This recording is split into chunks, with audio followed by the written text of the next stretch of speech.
रहमतुल्लाहि व बरकातुहू। हमारे मजलिस इत्तेहाद मुस्लिमीन के बहुत ही सीनियर और मेरे छोटे भाई जिला सदर नदीम साहब, हरमूज साहब, महफूज साहब, आदिल साहब और बिहार प्रदेश के मजलिस इत्तेहाद मुस्लिमीन के सदर और रुकन असम्बली मोहतरम जनाब अख्तरुल ईमान साहब, नशीन पर तशरीफ फरमा इसाक साहब, आदिल साहब, मौजूद हाज़रीन इकराम, बुजुर्गान मिल्लत, मेरी इज़्ज़तदार माँ और बहनों, अज़ीज़ान मिल्लत, आप जानते हैं कि मजलिस इत्तेहाद मुस्लिमीन ने जब बिहार प्रदेश में अपनी सियासी पार्टी का और अपने सियासी सफर का आगाज किया तो हमने आपके दरमियान में खड़े होकर इस बात का वादा किया था कि हम सीमांचल के इंसाफ की लड़ाई लड़ेंगे। हमने आपसे वादा किया था कि हम यहाँ पर अपने जाती मकसद को पूरा करने के लिए नहीं आए हैं।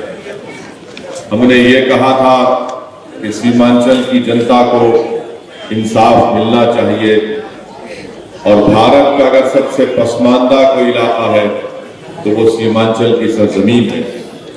हमने ये बात का आपसे वादा किया था कि यहाँ पर जब तक आप अपने आजाद सियासी नुमाइंदों को कामयाब नहीं करेंगे, सीमांचल की जमीन पर बसने वाले इंसानों से इंसाफ नहीं होगा।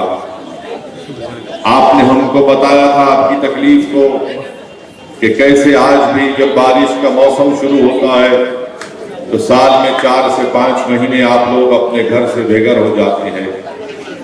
बहुत से लोगों का घर, उनकी जमीन, उनकी ज़िराअत उस पानी के बाढ़ में बह जाती है और यही वजह है कि हमने इस बात का आपसे वादा किया था कि इंशाअल्लाह ताला मजलिस इत्तेहाद मुस्लिमीन सीमांचल के इंसाफ की लड़ाई लड़ेगी और इसीलिए हमने और अख्तरुल ईमान साहब ने यहीं से हमारे सियासी सफर का आगाज किया और आज भी मैं आपको इस बात का दोहराने आया हूं कि सीमांचल की लड़ाई हम लड़ते रहेंगे और हम अपने इस मकसद से पीछे हटने वाले नहीं हैं, क्योंकि ये मजलिस के जिम्मेदारों का, अराकीन का भी इजलास है।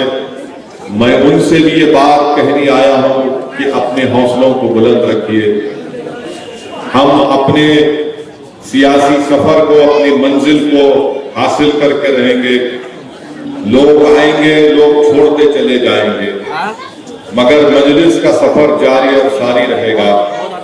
मैं आपका शुक्रिया भी अदा करने आया हूं और आपसे माफी भी चाहने आया हूं कि आप तमाम ने मिलकर मजलिस के उम्मीदवारों को कामयाब किया था, मगर इन जिम्मेदारों ने अपनी जिम्मेदारी को समझा नहीं और अपने ईमान को बेच दिया, अपने ज़मीर को बेच दिया और अपने सियासी आकाओं के सामने जाकर अपनी गर्दनों को झुकाकर सीमांचल की जनता के जज्बात का मजाक उड़ाया। अगर कोई सत्ता में बैठे हुए मुख्यमंत्री ये कहते हैं कि मुसलमानों की पार्टी मजलिस है, तो नीतीश कुमार याद रखो, तुम्हारी भी हैसियत जो है वो बिहार के मुख्यमंत्री तुम जरूर हो, मगर तारीख जब तुम्हारी तारीख लिखेगी तो गौर में लिखेगा कि भारत में अगर बीजेपी को मजबूत करने वाले का नाम नीतीश कुमार के नाम से लिखा जाएगा। जब गुजरात जल रहा था तो तुम रेलवे के मंत्री थे, तुमने ही यहाँ पर बीजेपी को गुजरात की सरजमीन पर मजबूत किया। तुमने ही सारे देश में अगर अखलाक और पीलू खान की मौत हुई तो यकीनन तुम्हारी पार्टी का भी उसके साथ रहा।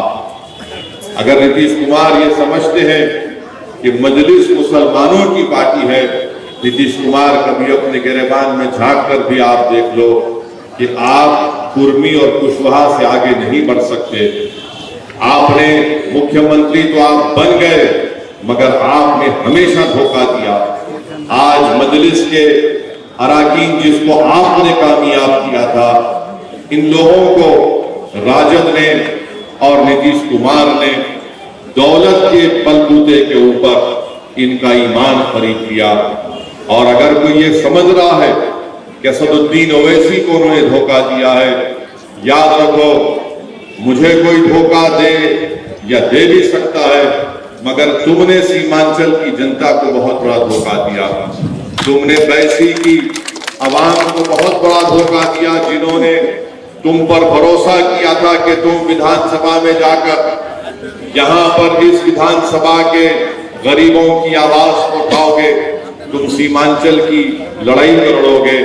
मगर ये लोग अपने जाती मफादात की तकमील के लिए, अपनी जाती मकासद की तकमील के लिए वो वक्त के हुक्मरानों के आगे अपना सब कुछ बेच दिया। मगर मैं आपके सामने खड़ा हूं, अख्तरुल ईमान आपके सामने खड़े हैं, नदीम है, महफूज है, हरमूज है, आदिल है, हम सब आपके सामने खड़े हैं। इसलिए खड़े और खड़े रहेंगे कि हम सिर्फ चुनाव जीतने के लिए सीमांचल की लड़ाई नहीं लड़ रहे हैं।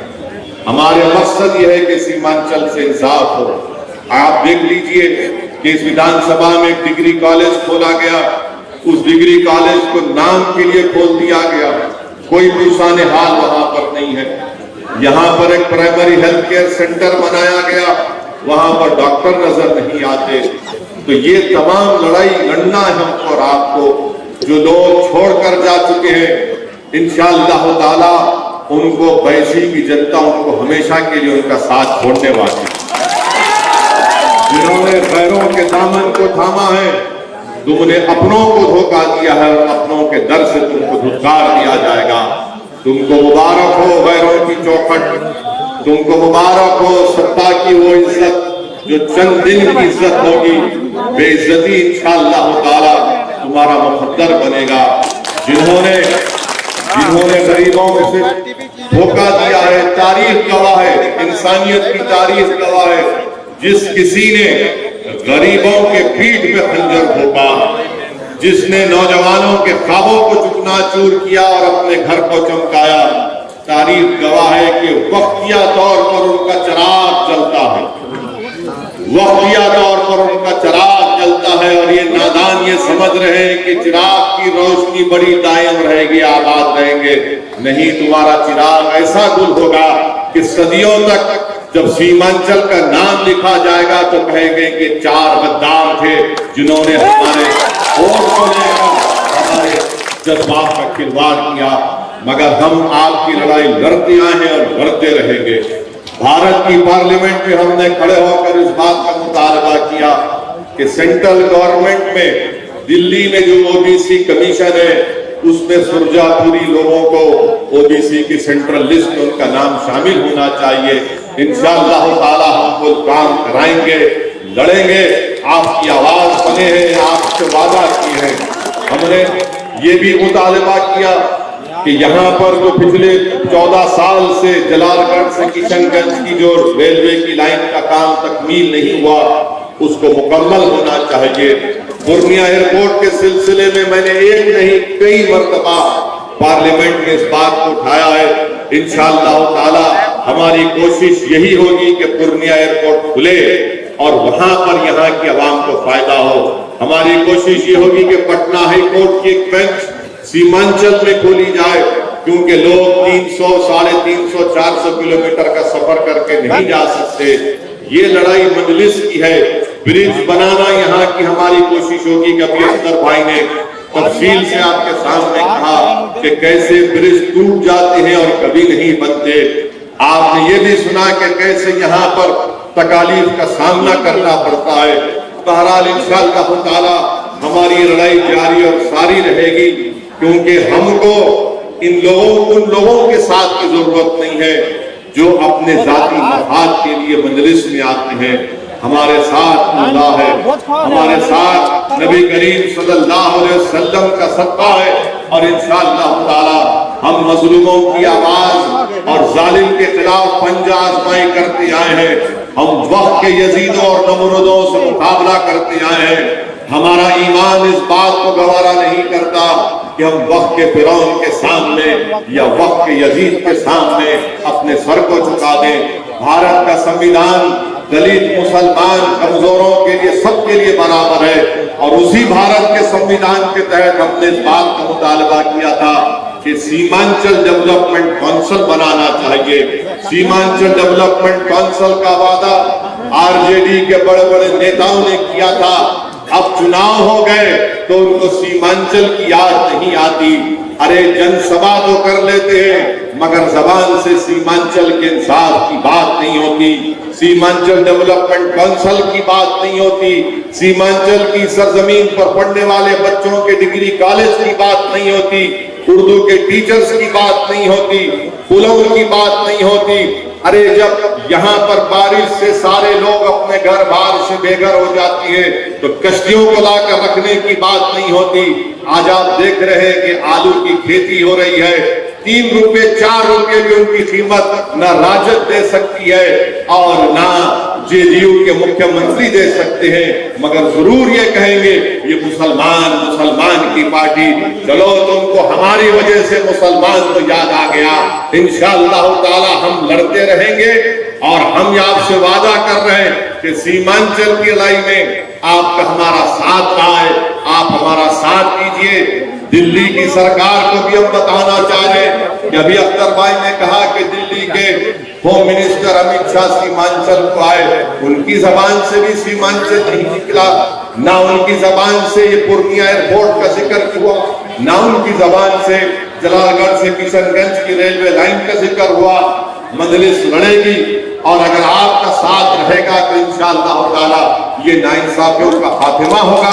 मैं हमारे मजलिस के तमाम जिम्मेदारों से अपील कर रहा हूं कि अपने हौसलों को बुलंद रखिए। हम अपना काम करते आए हैं और करते रहेंगे। ये वक्तिया तौर पर ये पानी के बुलबुले हैं जिनकी कोई हैसियत नहीं है, ये अपनी हैसियत दिखा चुके हैं, ये अपनी असली पहचान अवाम के सामने लाकर रखी है। इंशाअल्लाह ताला अल्लाह सुब्हानहू ताला हमारे लिए काफी है। और जो लोग गरीबों के जज्बात का मजाक उड़ाते हैं, जो लोग मजलूमों के इंसाफ की लड़ाई में उनका खिलवाड़ करते हैं, इंशाअल्लाह ताला अल्लाह तुमको जालिमों के हवाले कर देगा। जिस तरह तुमने आज धोखा दिया है इंशाअल्लाह ताला अनकरीब में तुम भी जलील और रुस्वा होगे। मगर मैं आपसे वादा करने आया हूँ कि मजलिस सीमांचल की लड़ाई लड़ती है और इंशाअल्लाह लड़ती रहेगी। आप हमारा साथ दीजिए। यही करने का मुझे कहना था। आज एक लंबा सफर है, कल भी है और इंशाअल्लाह ताला मैं रमजान के बाद भी सीमांचल में आऊंगा, आपसे मुलाकात होगी और हम बताएंगे कि सीमांचल की जनता की लड़ाई कैसे लड़ी जाती है। और हम अपने गिरबान के तार बेचने के लिए तैयार नहीं थे, ना कभी रहेंगे। हमारा मकसद एक ही है कि सीमांचल से इंसाफ हो। अगर पटना और अतराफ के इलाकों में तरक्की हो सकती है तो सीमांचल की सरजमीन पर बसने वाले इंसान है, उनसे भी इंसाफ मिलना चाहिए। बहुत बहुत शुक्रिया। वाखिर दावाना अल्हम्दुलिल्लाह।